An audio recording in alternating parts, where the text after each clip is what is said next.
बेटा पहले तक मुजाफा लैन वास्ते सानू दूजे नंबर दोवां नूं कम लैना पैंदा सी, मुश्तरका लैना पैंदा सी। ठीक है बेटा, यह तरीका उस तरीके नाल आसान आ। इस तरीके दे विच आही करांगे जिन्ने मर्जी नंबर लैने हुण डायरेक्ट करांगे। ठीक है, और इहदे बेटा देखना पहला नंबर जिहड़ा सारियां तकसीम हुंदा है तुहानूं सारा सादा पढ़ा हुंदा होएगा 7 दूनी 14 9 7 63। साडा बेटा 7 तकसीम हो रहा बेटा 7 दे कर दो 7 दूनी 14 9 7 63। हुण देखो जरा किते तकसीम हो रहा 2 दे नहीं हो रहा 3 दे हो रहा 9 3 दे कर दो 2 में तो आ जाएगा 3 आ जाएगा, फिर 3 दे करो 2 1 फिर बेटा 2 आ गया। बेटा फिर करना की जो सारे नंबर इस साइड के ऊपर आ जाएंगे ना, जो सारे नंबर ने यह सारे नंबर ने इन्होंने सारे जरब दे देनी है। फिर साढ़ा की आएगा दुजाफल। अच्छा दुजाफल की बेटा निशानी ये होगी कि अगर साढ़ा दुजाफल सही उस वक्त होएगा जो सारे जरब का जवाब सेम ऐसा नंबर है जिन्होंने सारे तस्लीम करते हो, मतलब 3 3 2। हम देखो की आता 6 6 13 18 आएगा, 18 17 जरब। ਹੁਣ देखो 18 17 बेटा जरब देंगे की आएगा 7 8 55 5 आ गया। फिर दोनों जरब 7 2 कितने हो गए 12 हो गए बेटा 126 आ गया। 126 ਨੂੰ देखो जरा क्या बाकी दोवें नंबर तकसीम कर रहे हैं, बिल्कुल कर रहे हैं। किवें कर रहे हैं 63 में 126 ਨੂੰ ਵਿੱਚ ਰੱਖੋ बेटा 63 ਦੀ तकसीम करो, दो ना जरब दे दो 26 आ गया। इधर बेटा 14 ਨਾਲ तकसीम करना वा 14 ਨੂੰ ਇਹਦਾ जरब दे दो ਕੀ ना आखिरी डिजिट देखो 4 ਨਾਲ जरब दियो 4 चुके 16 1 आ गया 56 आ गया। ਹੁਣ ਕੀ ਕਰੋ ऐसा नंबर देखो ਜਿਹੜਾ ਜ਼ਰਬ ਦੇ 4 ਨੂੰ ਆ ਰਿਹਾ ਵਾ तो ऐसा करो 9 ਨਾਲ ਜ਼ਰਬ ਦੇ ਦਿਓ 9 चुके 36 कितना आ गया 3 आ गया 126 आ गया। यानी ज़ाफ़क़ल की बेटा निशानी ये होती है अगर तेरा ज़ाफ़क़ल सही है चाहे 2 नंबर ने चाहे 3 नंबर ने चाहे 4 नंबर ने ਜਿਹੜੇ ਦਿੱਤੇ ਗਏ ਨੰਬਰ ਨੇ ਤਕਸੀਮ ਕਰਨਗੇ। ਇਹ ਨੰਬਰ ਦੇਖੋ ਬੇਟਾ ਧਿਆਨ ਨਾਲ ਸਾਰੇ ਧਿਆਨ ਚ ਹੋਏ ਬੇਟਾ। ਇਹ ਕਿੱਥੇ ਜਾਏਗਾ 5 ਤੇ ਜਾਏਗਾ 5 5 25 9 5 45। ਹੁਣ ਕਿੱਥੇ ਜਾਏਗਾ ਸਾਲ ਨਾਲ ਪਹਿਲੇ फिर 5 ਤੇ ਜਾਏਗਾ 5 1 5 9 आ गया बेटा।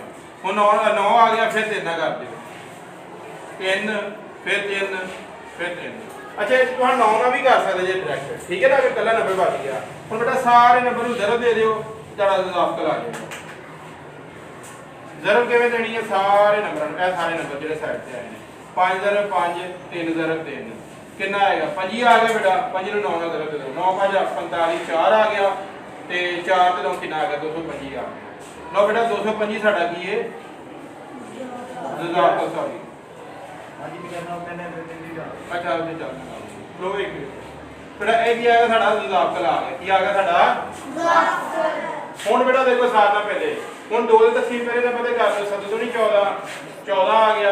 फिर बेटा करांगे तो साਡਾ ਕੀ ਆਏਗਾ 42 आ गया। ਕੀ ਆ ਗਿਆ 42। ਹੁਣ 7 ਤਕਸੀਮ ਹੋ ਰਿਹਾ 7 1 7 7 दूनी 14 7 6 42 फिर 2 ਤੇ ਜਾ ਰਿਹਾ 2 1 2 3 ਆ ਗਿਆ बेटा फिर 3 ਤੇ ਕਰ।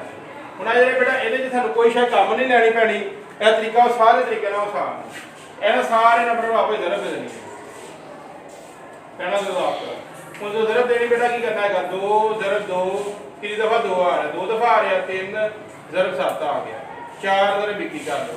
ਹੁਣ ਕੀ ਆਏਗਾ बेटा ये ਸਾਡੇ ਕੋਲ ਆਏਗਾ 84 84 ਸਾਡਾ ਕੀ ਆ ਗਿਆ ਜ਼ਾਫ਼क़ਲ। ਕੀ ਆ ਗਿਆ बेटा ਜ਼ਾਫ਼क़ਲ।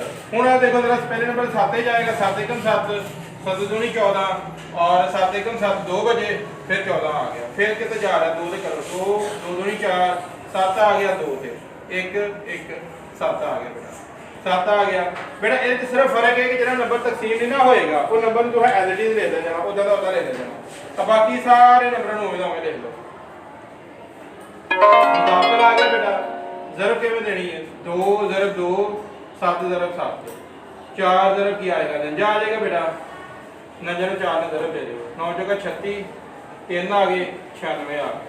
96 देखो बेटा एक ऐसा डिजिट होएगा 196 जिन्हें बाकी दोनों नंबर डिवाइड करते हो। लो बेटा नोट कर लो सारे।